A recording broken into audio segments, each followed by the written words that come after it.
Eastern Europe was once home to more than 5 million Jews, the largest population of Jews in the world. They were the Ashkenazim, Yiddish speakers who first came east from the valleys of Germany and France in search of refuge from persecutions and expulsions sometime around the 13th century. They would find it in what was then the largest and most tolerant state in Europe, the Polish-Lithuanian kingdom.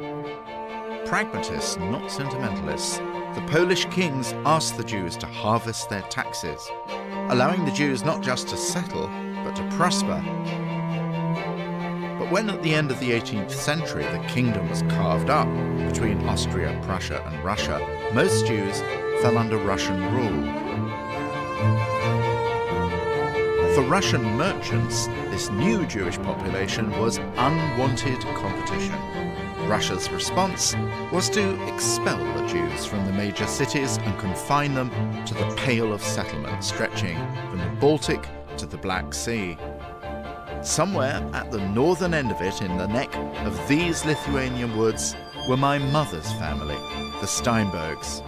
Like many Jews in the small towns of the Pale, called Shtetls, they eked out a living as best they could, trading in illegal liquor, hustling in the markets, and felling trees in the woods.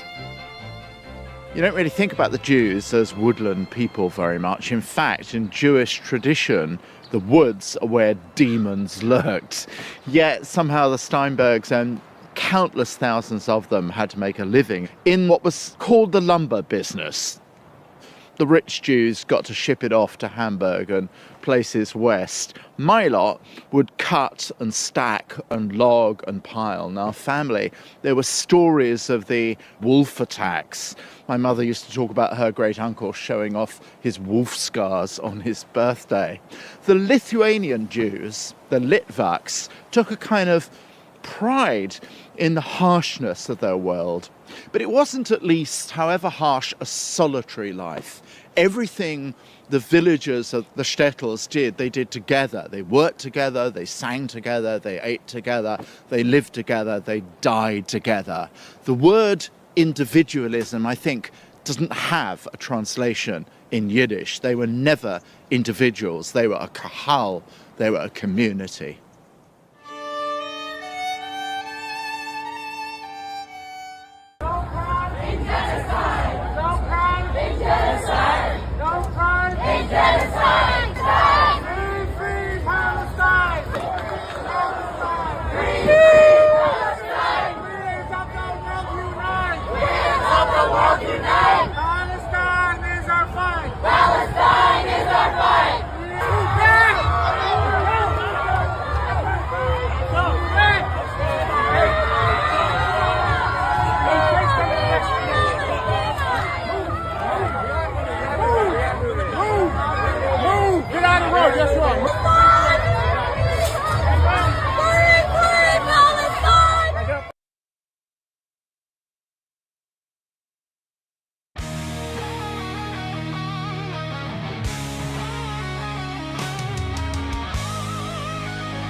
What is up? How's everybody doing?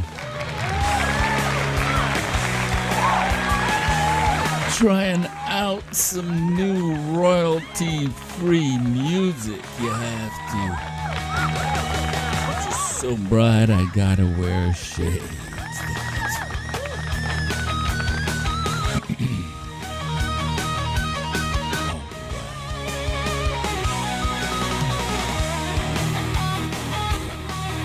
So, how's everybody doing? We can bring this down a little bit. And, yeah, we can take my shades off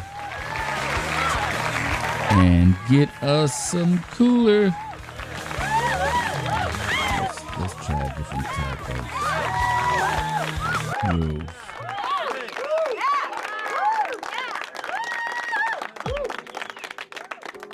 All right. That's a little better. Yeah. So we're going to talk today about,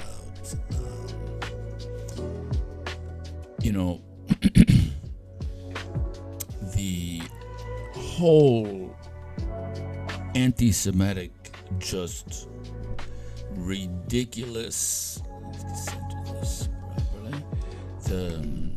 After October 7th, I'm sorry, man. It was just unbelievable for me that, anti-Semitism is one thing, but when it's coming from supposedly the intellectual class of your culture, it's pretty freaking scary. Let's get some laughs going. Ivy League colleges trying to bring the Jewish culture into this white colonialist male privileged colonialist class is just such a denial of history and the intellectual maybe intellectual corruption, like Queers for Palestine. What? Excuse me? Don't these people know that they'd have their heads cut off? They'd be thrown off of buildings? It's just so unbelievably ridiculous that it you can't pink wash colonialism? What does that mean? You can't pink wash colonialism. It's beyond stupid. So I'm using art. Okay, so now we're kind of talking together here, and I'm sort of letting my emotional judgment sort of carry the conversation, but in generally I don't necessarily want to go around calling people stupid all the time. It's not a good way to go about things. Oops, that was my royalty free music there. So I decided to create artwork that celebrates the Jewish contribution to inclusiveness and diversity. And it's just like, sometimes they say it's hidden in plain sight, and without the American Jewish contribution to Western culture, we just might be listening to "How much is that dog in the window?" Can I get a laugh? That was a pretty good joke. Well, I gotta hit it over here, which is true. It was the Jewish executive producers in the very during the turn of the century that used the golden age of cinema to celebrate strong women, black musicians, gay playwrights, and all of these goofy kids who are going around Queers for Palestine, can't pink wash colonialisms, have no idea. The only that if America was dominated by Puritan Christian ideology, or if it was a fundamentalist Muslim country, that they could not express themselves the way they are now. The reason why gay pride is a universal thing is because the Jewish culture laid the diversity groundwork early on in the Western world at the turn of the 20th century. And I've got lots of Jewish friends, and when it comes to talking about Hollywood, it seems like my Jewish friends are a little bit bashful. They don't want to be like, like when you talk to Italians, they're like, yeah, we came in and dominated the pizza department, baby. Nobody does pizza and Italian food like Italians. Well, nobody does diversity and inclusion like the Jewish culture because of their history, because they were banished to... I'm just learning about this history, the Shtetls, right? They said, okay, you dudes, right, who are doing business with warring tribes, right? You're there, you're learning everybody's language, you're doing business, you're being cool, you're finding a way to survive. Well, you're really ticking us off because you're making money, and these two tribes that hate each other are doing business through your culture, and you're totally cool. You don't have a bias towards either race or either tribe, or you're just like, let's just relax and get something done. And that's the and that part of the Jewish community is what makes them special and made them uniquely positioned to provide the world what they were. The contribution of the American Jewish culture and Hollywood is not, the anti-Semitic vision is like, oh, these Jewish guys came in and they were scheming and manipulating people, or if the world wanted pizza, right? If the world was dying for pizza and Italians came into America and distributed pizza throughout the world, would Italians be manipulating people and, be all like...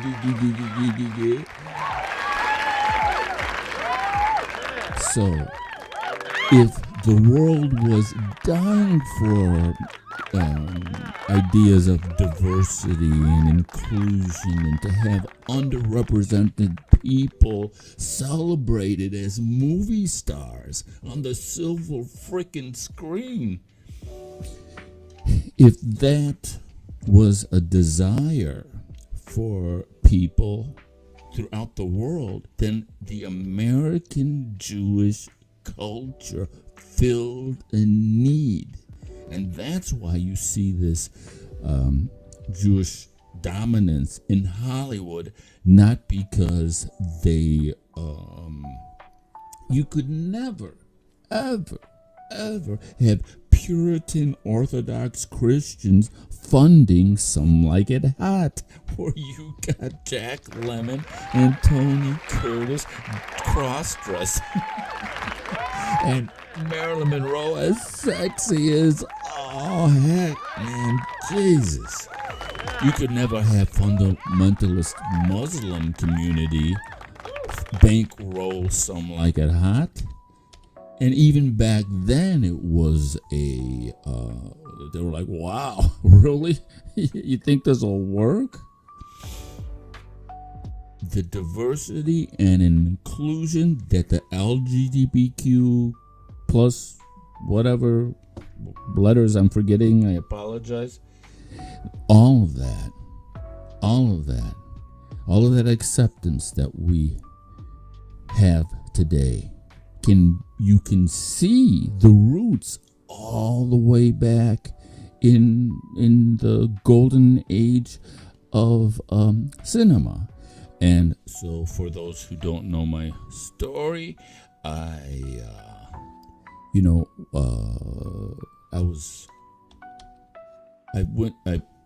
had a little girl in Paris, lived there for over a decade, came back to Chicago recently to get some paperwork, done, and then I was sort of hit with this bizarre anti-Jewish craziness that was really shocking to me. So let's see if I can. It doesn't look like I have it ready here. That's all right. We don't need to. Oh, I think I can show it to you. I can show it to you here. So, oh yeah. Let's see. I almost forgot my thing. Do I have the right?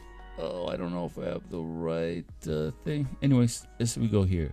Okay, so here's the QR code. All this, it's going to take me a minute to get this all together. So right now, I can show you right here.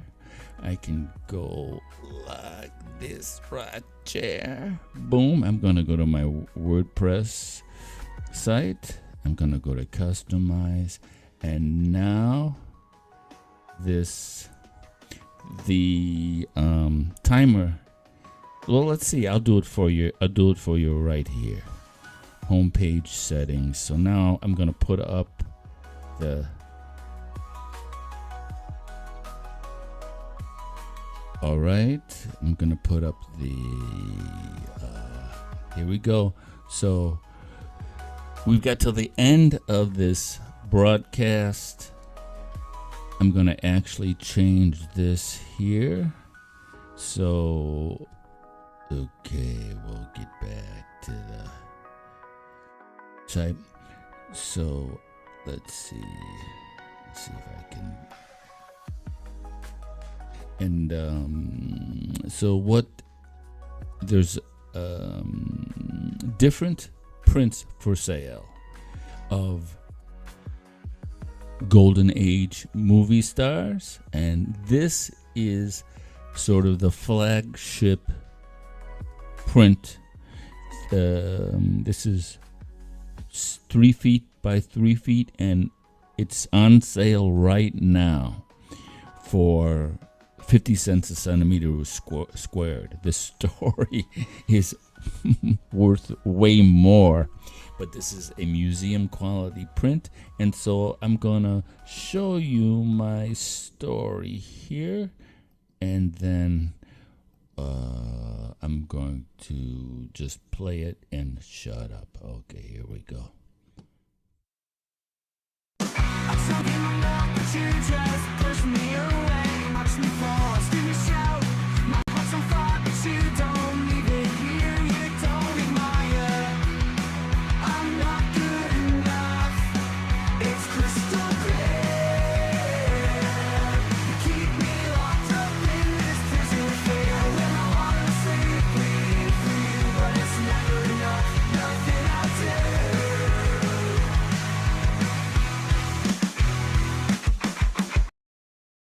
I'm a massacre.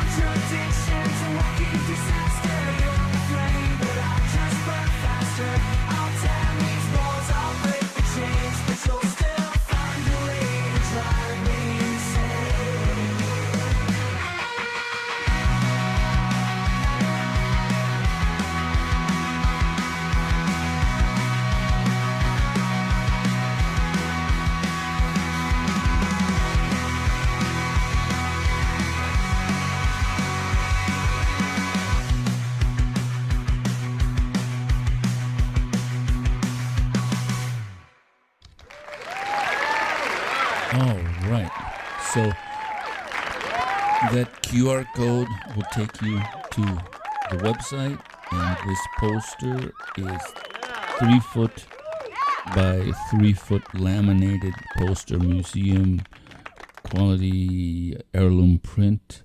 And I'm gonna change this. Let's see. I'm going to so I usually do this beforehand, but how do I do this again? Okay, got to get to my my counter. All right, I think I go like this.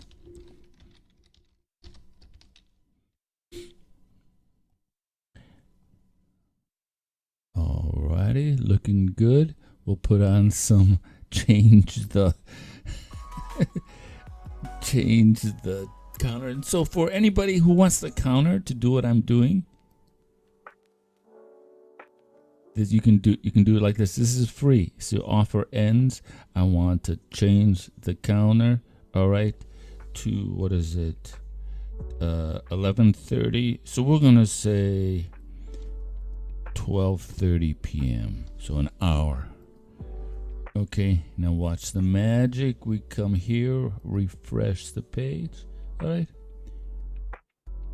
So we've got an hour for the discount image on a new tab. So we'll just see if we can look at the image. All right. So the idea is that when you, right, what this image says, so when you hang this in your home, right, like this, I love this picture, or like this, open a new tab so we can take a look, right? So somebody is gonna say, wow, that's a really lovely image you've got there. There's a painting, there's a poster, and what you get to say is, from the Shtetl to the silver screen, this dude, this artist that believes that the American Jewish culture changed the Western world, saved humanity by using the inclusiveness and the diversity that they have in their culture, and using it to propel gender bender images such as Marlena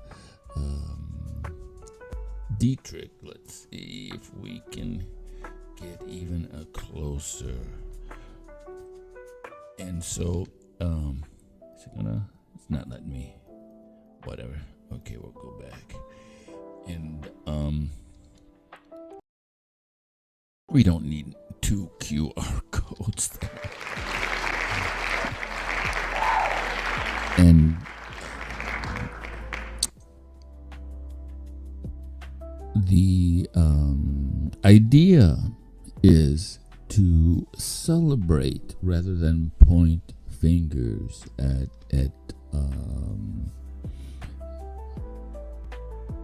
to tell anti-Semites, you're just so intellectually bankrupt, you're just completely ignorant of history, and you're racist. You're talking crap about a culture you don't even know about, right? And so what this image represents, it represents just the subject matter. She was an immigrant from Germany. She told Hitler to go screw himself. She was going to come to America. She put all of her money from one of her films to help immigrate survivors, people that were being persecuted by the Nazis during World War II. She entertained the trip troops right there at the Siegfried line as they were going into Germany, and the Germans wanted to kill her, torture her, and kill her. She was coming in and putting her boots on the ground. Americans, as they pierced the line and made their way to Berlin. She was got pneumonia. She was with the American troops as they fought the Nazis on the way to Berlin. So it's a story of immigration. It's a story of courage. It's a story of putting your money where your mouth is. It's a story of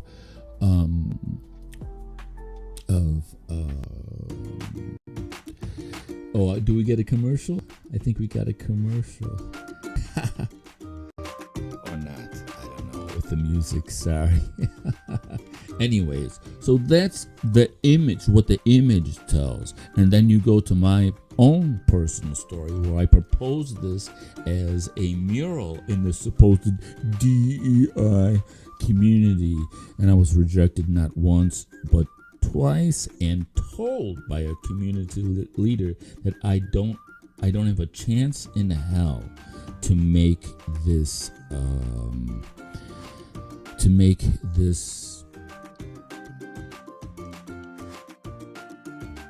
mural possible, that the community that has a DEI charter is that this image of Marlene Dietrich was too beautiful. It's like I'm painting in a realistic style. That's the style of Velázquez, and you know what? Velázquez had a slave. Right? So realism is sort of the painting style of the colonialist white male. And because it's realistic, and because it's a beautiful, sexy woman instead of some blue-haired, snot-nosed ring fatty, and because she's pro-Israel, this community leader said, you don't have a chance in hell. And I'm, just coming back from Paris. I was just like, no, this isn't the America I know. But he was correct. And so that's kind of what we're doing, giving sort of a history lesson, talking about all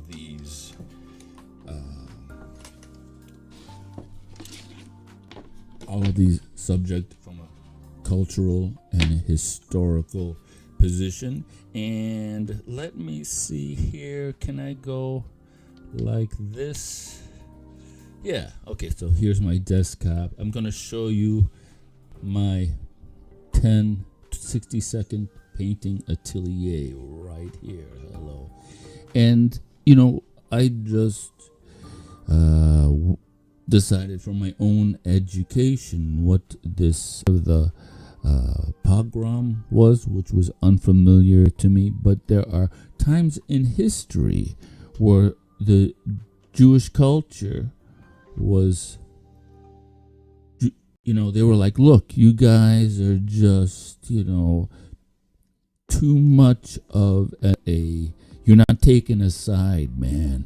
Okay, here's one warring tribe, here's another warring tribe, and you're right there in the making. You're in the middle making money off of these two people that hate each other. That's not cool. So now we don't like you, right? That's kind of the thing that happened. So from the Roman Empire, here are some significant expulsions of Jews throughout history given. So the Roman Empire around the time of Augustus, England 1290 AD, France 1300, that's like right around the bubonic plague, Spain 1492, expulsion by Ferdinand and Isabella of the Jewish people, Portugal, the Austrian Empire, Nazi Germany, right? And so now we got these idiots with their, Queers for Palestine thing. So everybody is talking about diversity and inclusion, and then when you have a culture, which is the poster's child for diversity and inclusion, and you can see this in the golden age of Hollywood. That's all I gotta say, people. Come on. It's there. It's there in the black musicians and Marlene Dietrich kissing another woman, the first, gender bender. So, in honor of that, I'm creating art to make the blue-haired fatties go like this. That's my purpose in life. All right? And how are we going to do that? We're going to do that with realism. So we're right now here I'm going to show you, right, the 60-second atelier. Anybody who becomes a part of my community, I can teach you how to do what I do. Now you're going to have to work hard to paint like I paint, but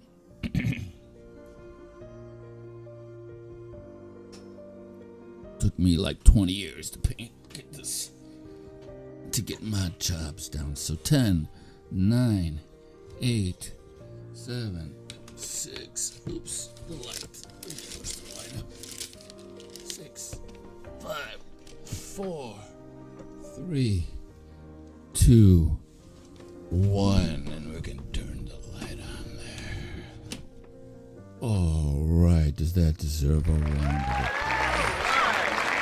All right, so this one's almost done. I need to let it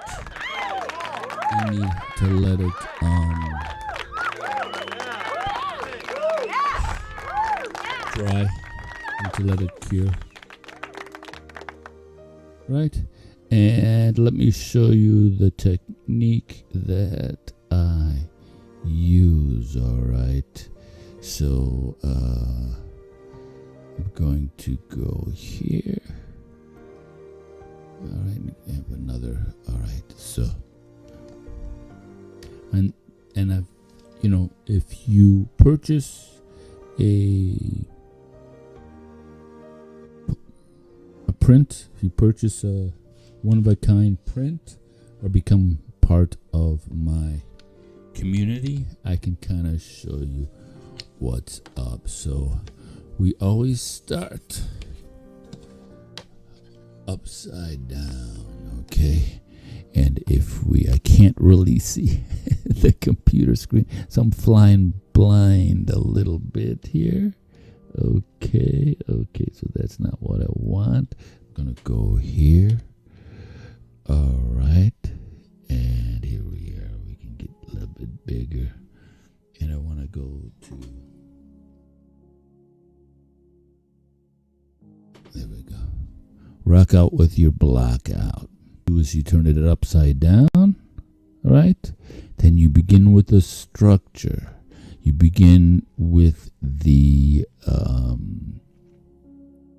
it's technically called the binary threshold approach, but I say rock out with your block out, much easier. Rock out with your block out, man. And so you're blocking out the specific areas because you want to get the location correct, and then once the location is correct, you can then own the tone, baby. So you start out like that, and then this is at a 30% brightness reduction, 10%, 20%, and you go up here, and it's like, yeah, baby. Yeah, isn't it beautiful? Okay. And this easel is literally like, I don't know, $8 on sale. You can see it. But so if you want to paint, be part of the painting crew, right? You need to get a desktop easel. I don't know your setup. Find a solution. Get it done. Make it so your easel is next to your computer screen. So when you get my template in a PowerPoint version, you can put your canvas next to your computer screen at the same size. That's like, you got to do that. I'm not going to help you. You got to figure it out. Everything else I can help you with. Okay, so today we're going to have a little fun. But first, I'm not feeling this this royalty-free. Let's go for some royalty-free house music, man. Let's get some beats going. I'm not feeling this happy. There we go. Much better. Come on, let's give it up. All right, so boom. All right, so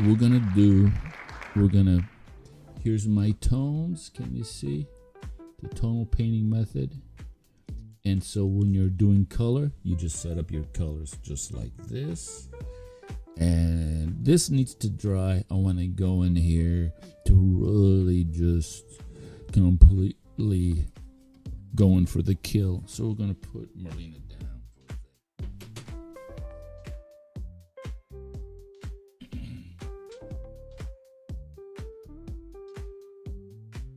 All right. And so we're going to come up with a brand new canvas. I like these. It's sort of particle board in the center and then a wood veneer on top. I don't know why I like to paint like this, but I do. And so these are a little bit oversized, right? They're 30 and a quarter centimeters square. I almost went through the thing of chopping them down. You just gotta find where you pull from. Let's see. It looks like I pulled from here. I usually put a mark. I didn't mark this one, so I'm gonna have to find out live. Okay. It looks like I pulled from there. And there. Right?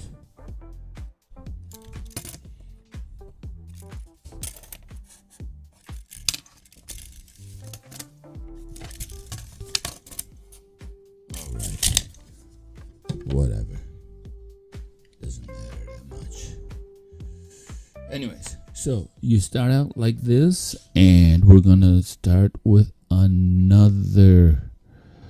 All right. So here is the person that I'm going to paint, and if you can tell me who. Oops. I need one. Just focuses on the thing. Anyways, so if you can tell me who this guy is, all right, I will give you a small laminated. The first one who tells me will get a small heirloom print that's worth about $70. I don't know. I'm gonna find out here.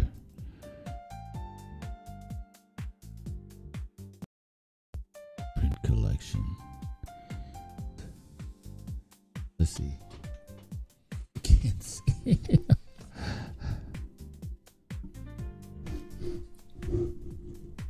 Yeah, it's almost like it's 3.5 inch by 3.5 inch 3.5 inch in centimeters squared, that's like $80. So I'll send you an $80 gift for free for the first person who can tell me who this golden age cinema star is. All right, you'll get a free little image of Dietrich, we'll say Marlene Dietrich for now, and then once somebody figures it out, we'll do Marilyn Monroe. 3.5 inch by 3.5 inch. The first person who can tell me who this gentleman is. All right. So what we do, right? You can see I'm not dressed like a blunt smoking slob. Most artists. Oh, let me get my inspiration on. You know what I'm saying. What you need is mineral spirits. I like to put my mineral spirits in this like that right there.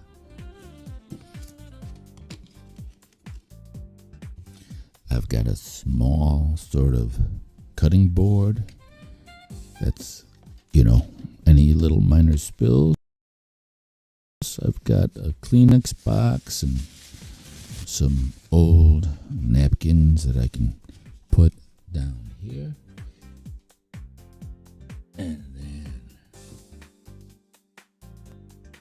we gonna rock out with our blackout, baby. Come on, all right. So, very neat. There's no, oops. You are an artisan doing this, all right? This is how Rembrandt and Velasquez, they were the Elon Musks of their day. They didn't show up to the king looking like a ridiculous homeless, I'm oppressed about everything type of modern art slob. All right. So, okay. Now, we're going to change the music again.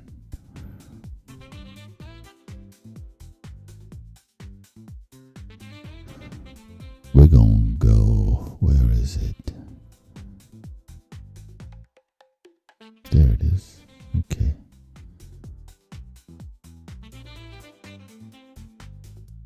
It's very, there we go. Very, come on, play. There it is. All right. We'll even turn it up.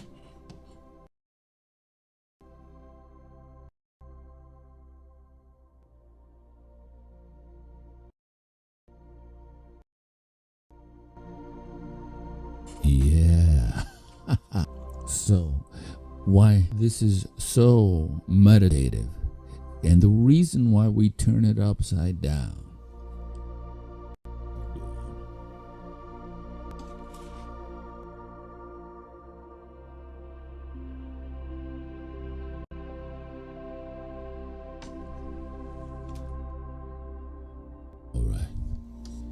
The reason why we turn it upside down is because we don't want to paint faces and eyes and nose and mouths. Okay, I'm going to show you what I'm going to paint here right now. And so, okay, I want a moist mouse, a moist mouse, excuse me, as a pen, and I want to start from current slide, and it never. Oh right, it started from the current slide.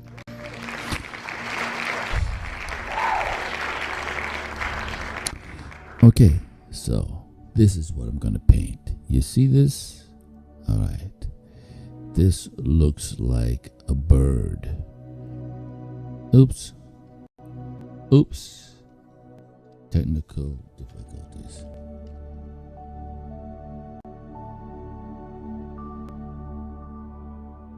Previous. Come on. Wait, slide one. Okay. So I can go like this. It's all ink. All right. So this sort of bird, right? He's got an eye right there. He's very surprised. He's got teeth.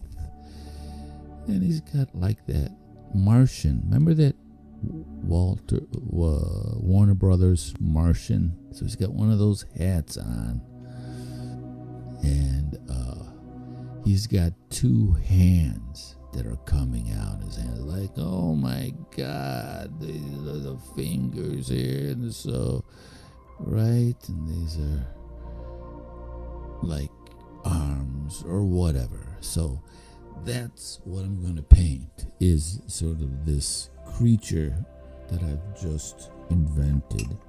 And by doing that, by just saying, okay, so where in this quadrant, in this part of, is this like little guy, man? So now mentally, I'm splitting up this canvas. God bless it. Every time the mouse is a pen and also a pointer. Okay, so a little bit problematic. Let's see if I can. All right, so I'm mentally cutting up that grid. Excuse me.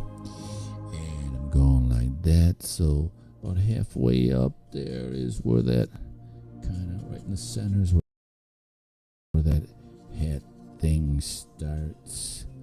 And we're going to come down all the way down to here, right? Can you see me? Should I? I'll make it more. It'll be a little bit harder for me to paint. It's kind of on my elbow. But for you,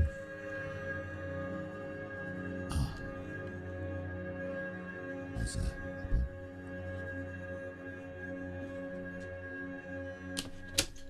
Don't fall.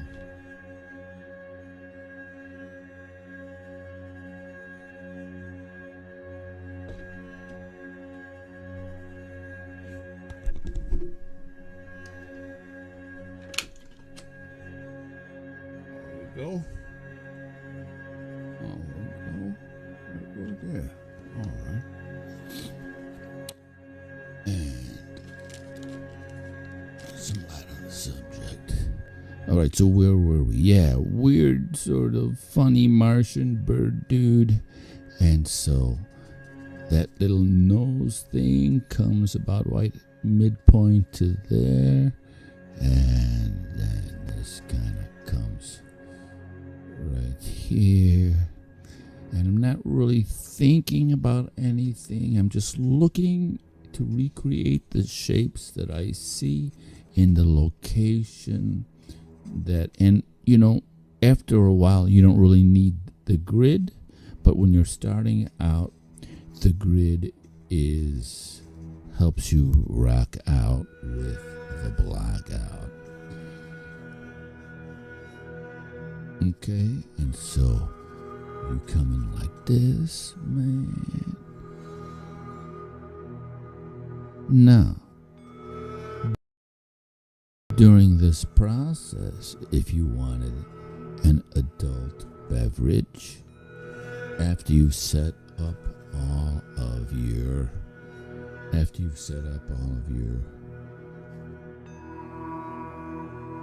paint and got the job site sort of organized, and to maybe get into the flow, you could have a nice little glass of wine or a cocktail to help. Okay, so I'm also seeing this shape right here. Can you see this shape? And so, I don't know, I see a funny, like Bart Simpson. Oh, for Christ's sake, sorry. I'm going to have to figure this out. There we go. Okay.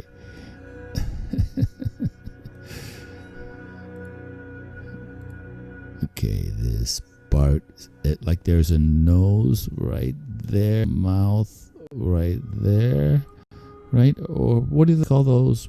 You know, there's a cartoon character that's really big with the glasses and then go meh, meh, meh, meh, meh. All right. So, you know.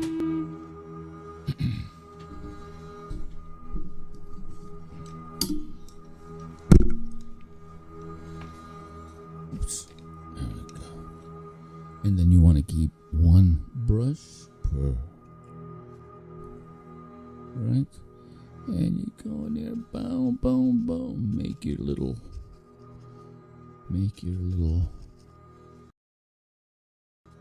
character.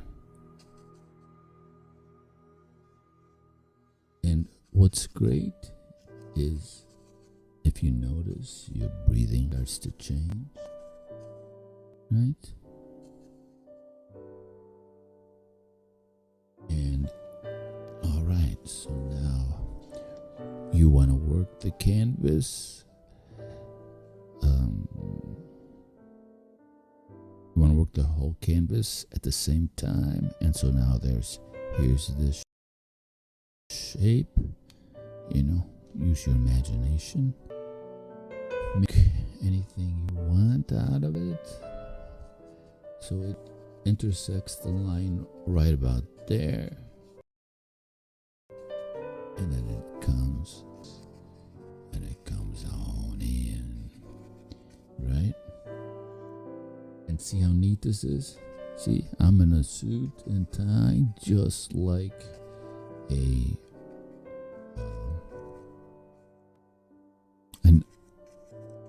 an old master.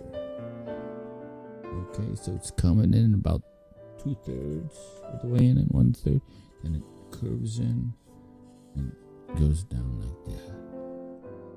Alright, and part of the joy of this method is finding the correct source image. You get the right source image, man. Get the right contrast ratio, and you're almost there. Alright.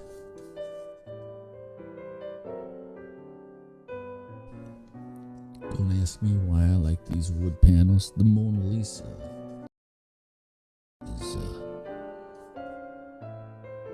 is created on a wood panel. Alright.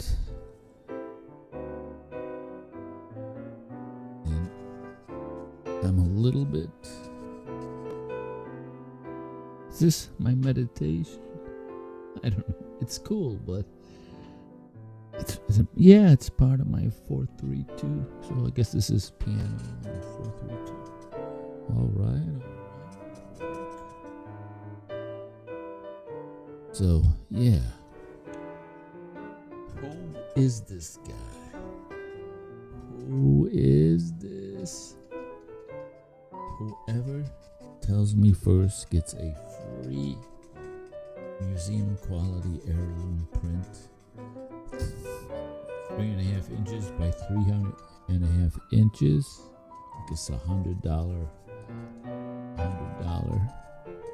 item for free. Put it on your desk. Yeah, I won this, man. Okay, this is my goofy guy. I look anything. So here's something going on right here, right?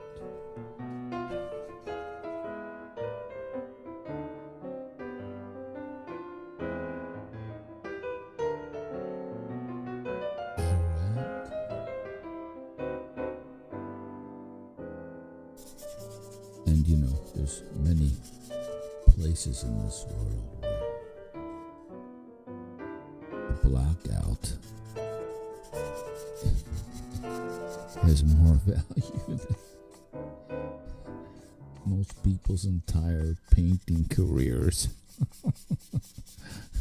Okay, so we go here.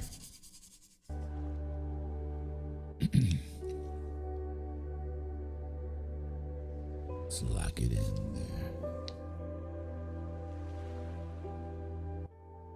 75 cents at the dollar store, man. Come on, let's give it up.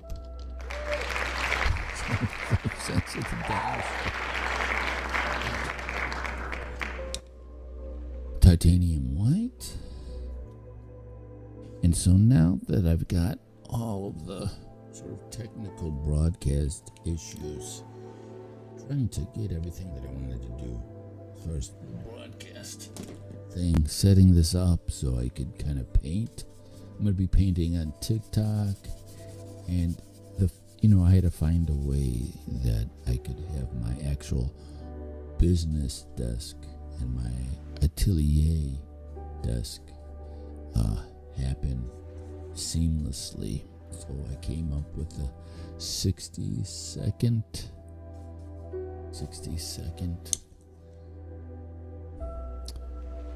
desktop atelier just to solve a problem. And so now I can get to work.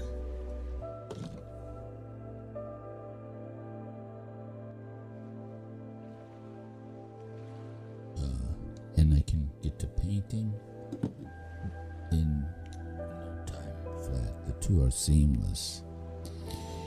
And there's nothing like, too much material on there. There's nothing like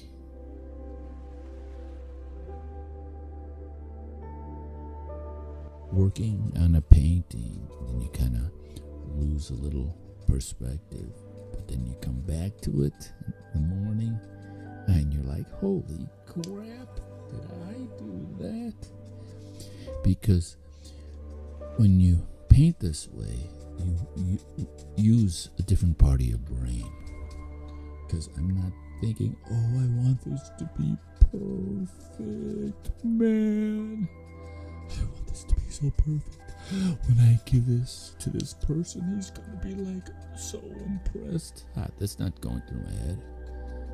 I'm like, man, I'm painting some weird sort of funny looking cartoon dude. And you want to keep it as loose as you can for as long as you can. And you just go in there and you rock it out, man. And just with these two brushes, you're doing so much in terms of what you need to do.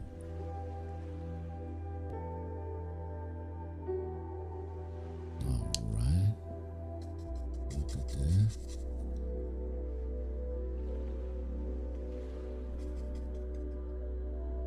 Alright, so let's bounce it out. What time are we at? We got another half hour-ish. Not that anybody wants to spend their time watching me paint, because I can't really see the Okay, let's get this and see. I see faces everywhere, so I see another, right? There's like an eye here, maybe he's got some fangs, but another, like, some could go right there. Let's get that guy in there. So you can see. And then he's about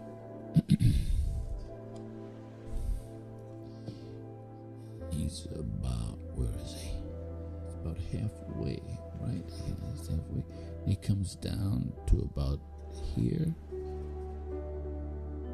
Thumbs up. So I just dipped in some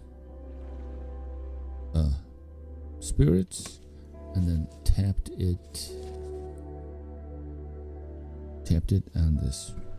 It's apparently a used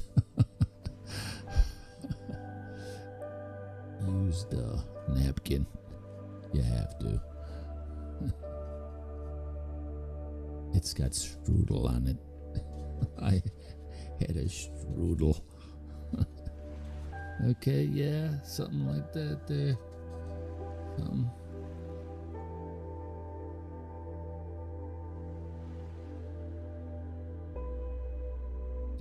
I got my hand covering everything.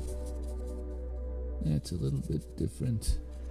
Performing and painting, broadcasting, painting. See, Bob Ross didn't have any cool music, man.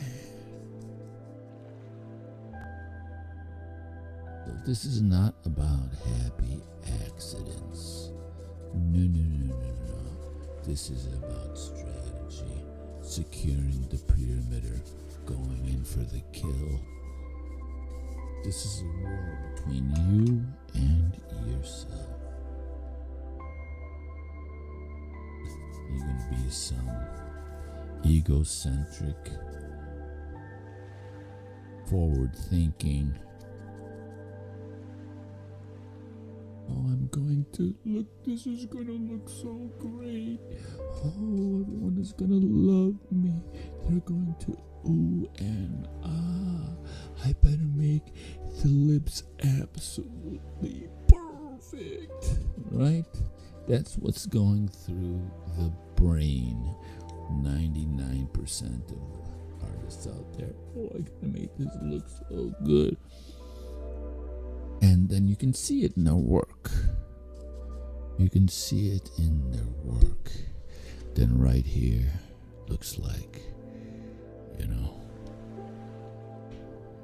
it's, sorry. It's another type of monster with eyelashes and whatever. Big mouth opened up there. Right. Okay, so we're gonna make the big monster coming in there like that. Oh my God, and his lower jaw is almost center on that one quadrant. Comes down, we come here. Alright, man. So we are really, then this comes down here, and then it kind of goes in like this there, and then we got some sort of seahorse looking thing. Looks to me like a seahorse. What does it look like to you? So once again, who is this dude? Whoever tells me who this guy is gets a free 3-inch by 3-inch heirloom print.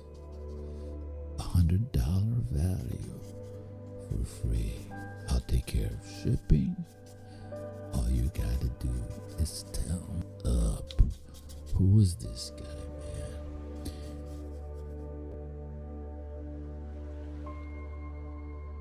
Okay, and the great thing about this dude is you're gonna get a whole lot of this.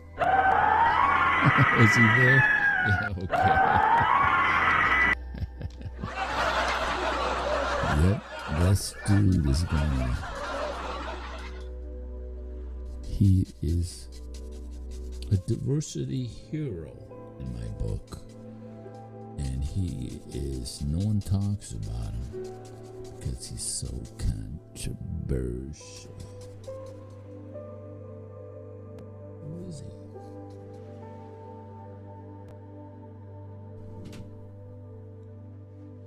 Now, if you win, you're not required, but I'm going to ask you for a testimonial, right? After you receive my little gift I want you to say, man, thank you. You're cool.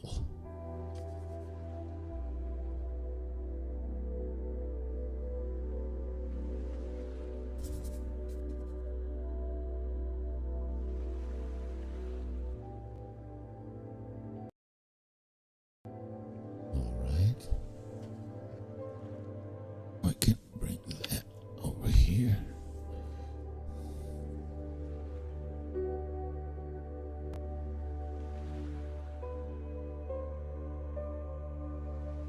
You want to work the whole canvas at the same time. You don't want to stay in the same place.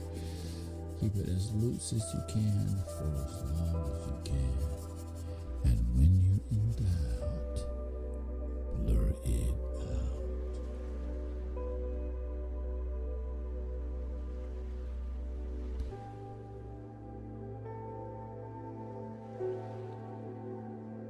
Okay.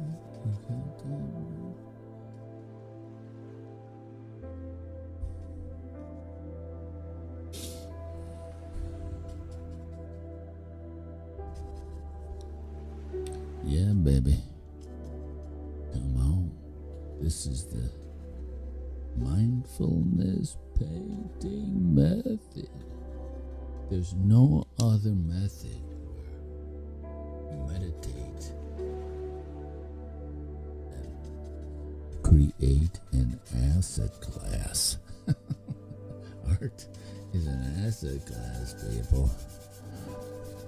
You meditate and then create something you can sell. Better than that.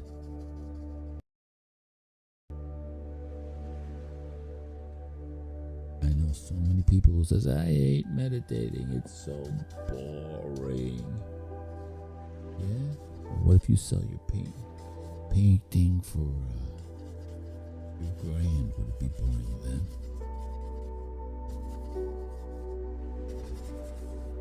All right. So I tell my students, do not turn your painting over until you're at least, especially the beginning ones. I'll even go to the point of confiscating their canvas until the next time I see them, to make sure they don't reveal the painting until towards the very end, and then you turn it over, and then you're just like blown the F away. It's like, holy Christ, I did that. Alright, so we're dealing with the way the brain works, and we are giving homage to the Jewish culture that changed the world forever, man. From Shtetl to the silver screen. Oops. From the Shtetl to the silver screen, man. And we're celebrating these movie stars. So in art history, we can say, F you river to the sea idiots. Okay? F you. That's what this all is about.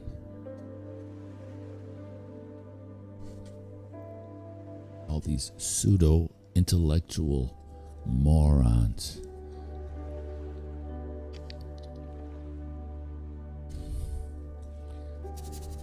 All right.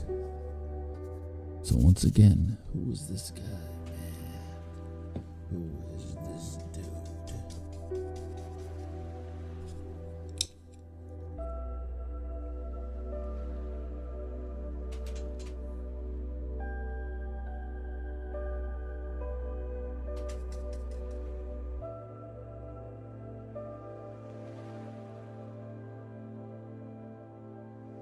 See, my breathing is changing already.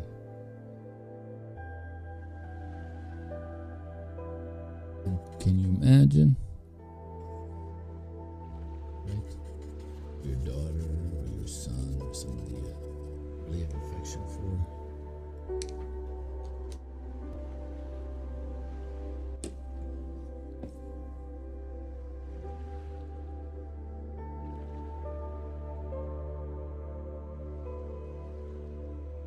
You paint either them or one of their heroes. Ma, Dad, did you paint? I get that all the time, my daughter. Did you paint that, Dad? Did you really paint that? Yeah, honey. Your dad's a badass. He painted that.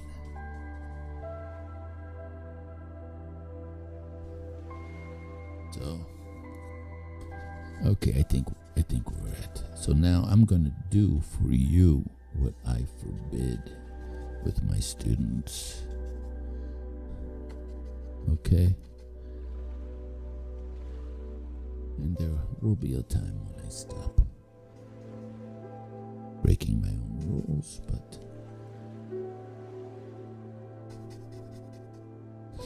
alright.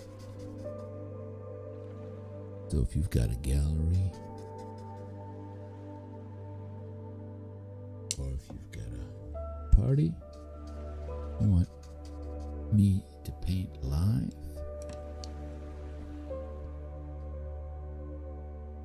we can have a blast, man. Get people to come to the canvas, put their... Alright, I think...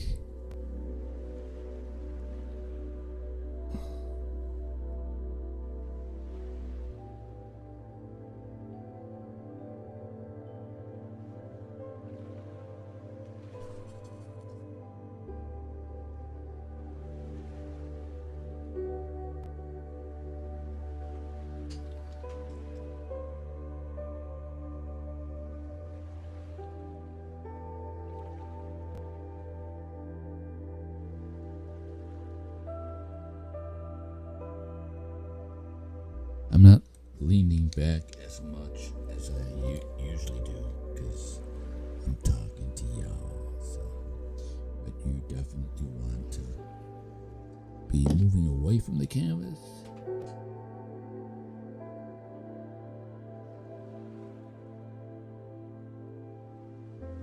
Checking things out, more look than put, more look than put.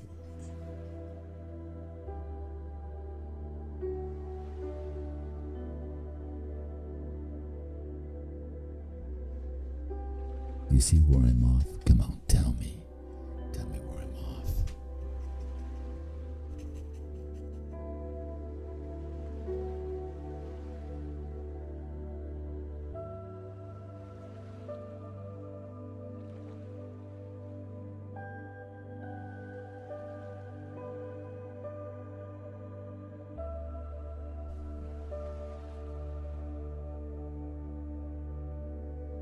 All right.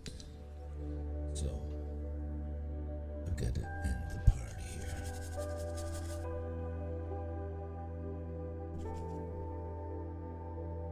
I don't want to stop. And what's great is this focusness, mindfulness, focusness.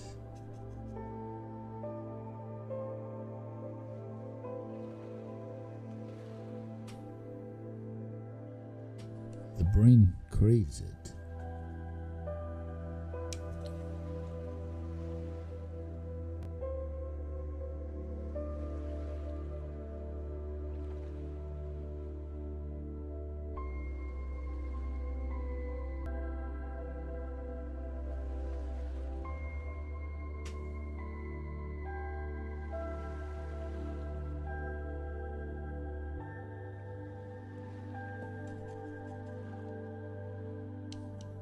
And a lot of times, for no reason, I seem to recall dreams that I've had when I'm painting. Like I'm kind of getting a flashback right now. I don't know what that means. All right, I think we're good.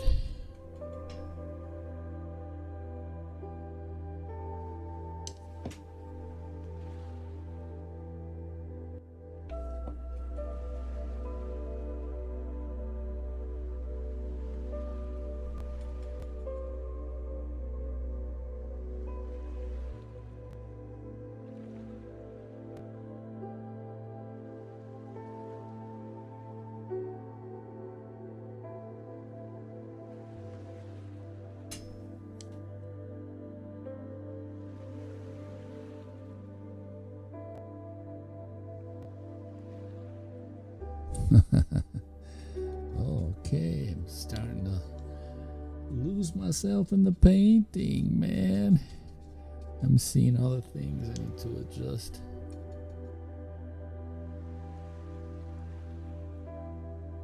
Okay, that's... See that? Just... I can put these brushes here. Alright, so... Where are we? Okay, so... Drum roll, please. So, remember, if you take my class, this is forbidden. What I'm going to do right now is forbidden, but I just kind of want to show you the power of this method. We've been at it for what, like a half an hour, 40 minutes. Okay.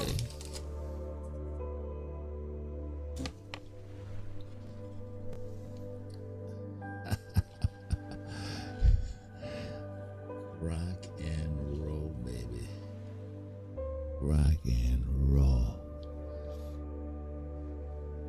Okay, so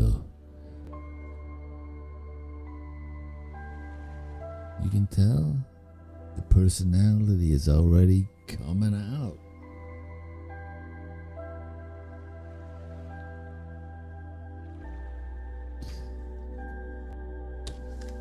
Yeah.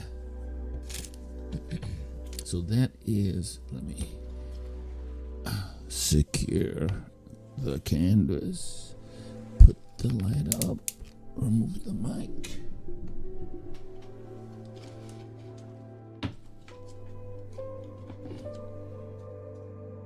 And oops.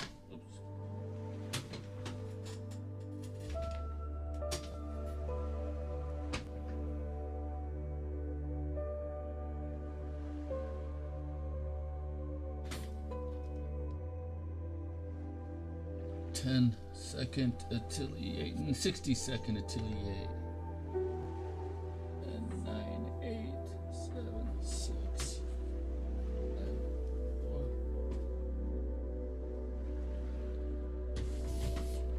4, 3, 2, 1. All right, so now we are back in business. There's my desktop. I just put this away.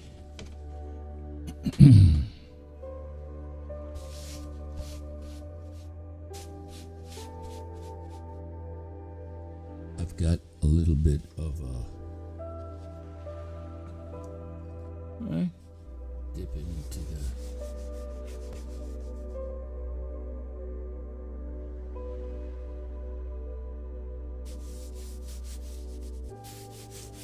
right.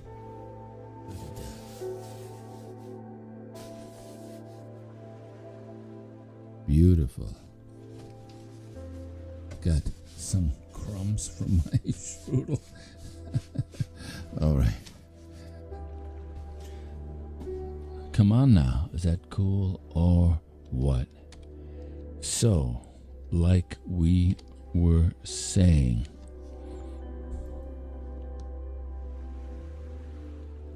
why these prints matter, from the Shtetl to the silver screen. That's what the Jewish culture gave Western civilization. Right? They were bringing glamour to diversity. Decades before we had all those civil rights business, everybody's like, oh, I'm oppressed. Jewish culture was celebrating in glamorous, in a glamorous movie star format, the underrepresented cultures. So come on. And now today it's provocative. It's provocative. All right, is the oops, I go like your homepage. So, all right, limited time offer. It's to go. And then 50% discount on a 3-foot by 3-foot heirloom print. It's more than a portrait, it's a statement. Art has always been a powerful force for change, and the Stars of David campaign is dedicated to honoring the Jewish American pioneers who shaped the golden age of cinema, who, despite prejudice and resistance, built an industry that championed inclusion, diversity, and fearless expression. Do you hear that, Queers for Palestine? Huh? Do you hear that?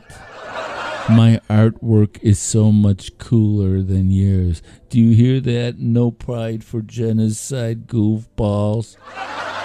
My art is cooler than yours. What does this mean? You can't pink wash colonialism. It's so embarrassing. If you're gonna have a slogan, have it make sense. My slogan, our slogan is Stars of David campaign. What's your slogan? Something that nobody understands? You can't pink wash colonialism? What? So stupid.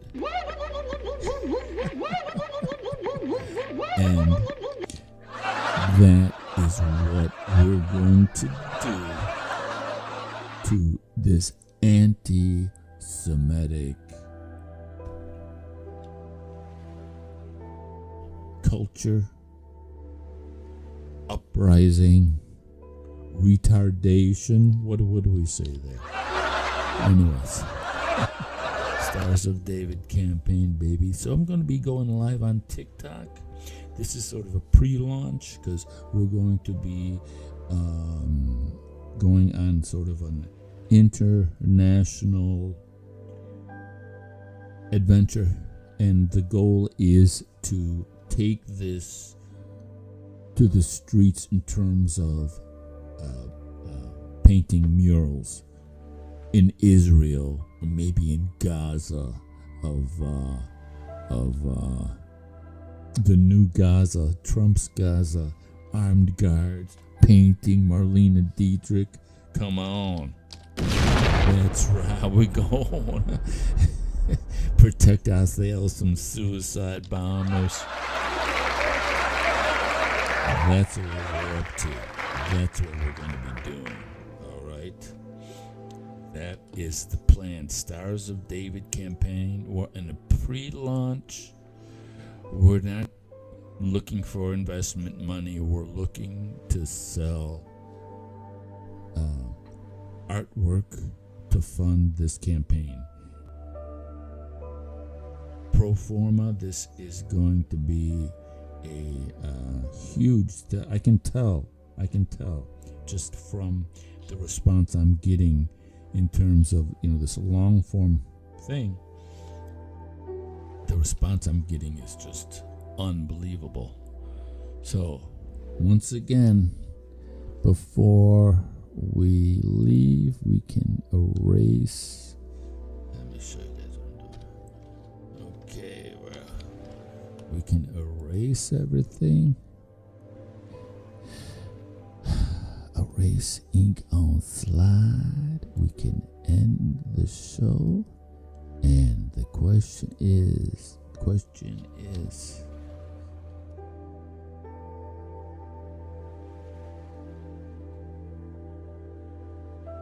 who's this cinema star? This image is going to cause so much controversy. Who is this guy? The first person who can tell me who this guy is will get a 3-inch by 3-inch little mini print.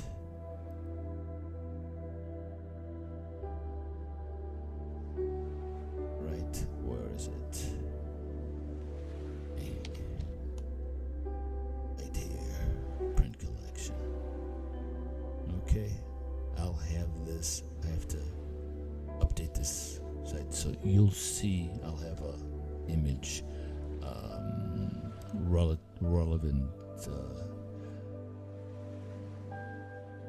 photo, but it's 3.5 inches by 3.5 inches. That's 81 centimeters squared. So it's at $1 a centimeter squared. It's $81. You will get one of these for free. The first person to tell me who this guy is. All right. Well, all right. Got the rest of the day to get my rise and grind into full gear. Man, thanks so much for watching. And we'll see you around next time. Au revoir.